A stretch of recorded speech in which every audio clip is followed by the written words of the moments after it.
dérange pas? Non, non, je voulais juste déjeuner tranquille quand t'es arrivé. Ok, cool. Parce que j'ai une super idée d'émission. Oh, tu comprends pas vraiment que là je suis en... Attends que je t'explique. Les dessins animés. Si, les dessins animés.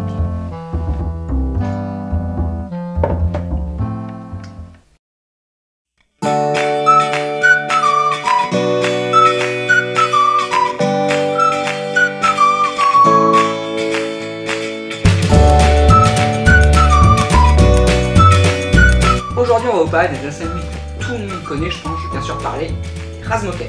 Série américaine débutée le 17 octobre 1992, diffusée en France pour la première fois sur les chaînes de Canal+, Canal J ainsi que France 3. Ouais, moi, je regardais plutôt sur France 3. Comme beaucoup d'entre nous, l'idée d'origine était si les bébés pouvaient parler, mais que penseraient-ils? On retrouve bien évidemment les personnages qu'on connaît tous. Le principal, Tommy Cornichon, alias Casse-Bonbon. Son meilleur ami, Charles-Édouard Fifrelin, qui se fait appeler la Binocle. Les Grumeaux, qui de leur vrai nom, Alphonse et Sophie de la Tranche. Et bien sûr, Angélica Cornichon, plus connue sous le terrible nom de Couette. Viendront ensuite d'autres personnages, tels que Jules, le petit frère de Casse-Bonbon, ainsi que Suzy, la voisine. Mais pour cette chronique, nous parlons uniquement de la première saison. Oui, parce qu'il y a eu aussi des films et même un crossover avec la famille de la jungle par la même créatrice, Arlene Klasky. Mais nous en reviendrons dans une autre chronique. Les Razmoket sont une bande de bébés de quelques mois qui vivent de grandes aventures malgré leur jeune âge, et ce dès que leurs parents ont tourné. D'ailleurs, ces aventures sont assez périlleuses. Et là où cette série est assez intéressante, c'est qu'elle fait vivre non seulement les sensations, mais aussi les pensées des personnages. C'est d'ailleurs le cas avec l'ouverture de générique où on peut remarquer un plan à la première personne. Et c'est là que c'est drôle. La série faisant passer les bébés pour les surdoués, les autres personnages sont un peu concons. Ceci est un bébé. Parlons un peu des parents. Le père de Casse-Bonbon est un inventeur qui crée diverses machines variées et plus farfelues les unes que les autres. Quant à la mère, elle les invente pas, mais... comment dire? Faut que je te montre mon nouveau micro-ondes qui fait aussi épilateur. Ah oui, j'ai vu la pub. Oh, j'espère qu'ils n'ont pas oublié ces chewing-gums au foie de veau. Il y a des volontaires? Si j'offre une pomme? Stop, on arrête là les allusions. Le plus marquant, c'est l'irresponsabilité des parents. Les bébés se barrent à chaque épisode et ils paniquent. Enfin, paniquent.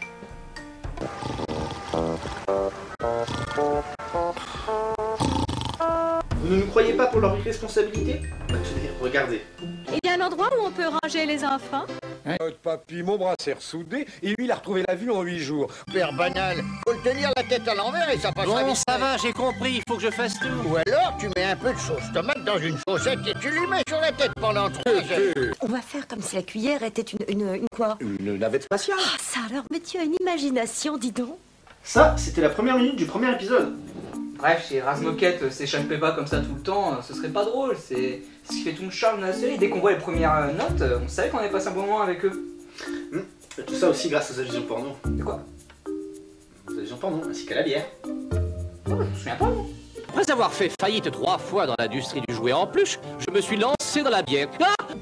Regarde Pépé, il aime toujours la bouteille, mais il a changé de bouchon. Et maintenant, Canal Pêche présente le feuilleton érotique de la semaine. Attends, il a dit quoi là? Et maintenant, Canal Pêche présente le feuilleton érotique de la semaine. C'est trafiqué? Non, 5ème épisode, 1 minute 8. Non. Et là si. Mais heureusement qu'il y a un personnage qui est quand même plus responsable que ses parents indignes. Qui, le grand-père? Mais non!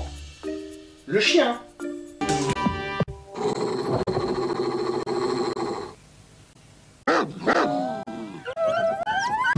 Chaque fin d'épisode, il sauve les gosses, et comment les parents le remercient? Un petit peu de charbon, Hubert. Tu nous préviens que tu es malade, hein? Bref, on critique, mais au final, on a passé du bon temps devant les Razmoket quand on était gosses. Que ce soit devant la science infuse de la Binocle, Ou l'horrible Couette. suivre les aventures des Razmoket a été un véritable plaisir et on rêvait, étant enfant, de vivre les mêmes aventures qu'eux. On les a vus grandir, s'épanouir, pour devenir... Razbitume.